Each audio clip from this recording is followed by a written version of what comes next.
Welcome back to another technical deep dive here in the debug zone. Today, we're tackling a big question and breaking it down with insights from other users. Hopefully, this clears up some misconceptions and helps you get the answer you need. So buckle up, stay a little curious, and let's jump right in.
And that's a wrap.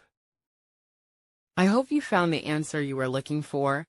If you did, take a second to hit that subscribe button. It really helps out.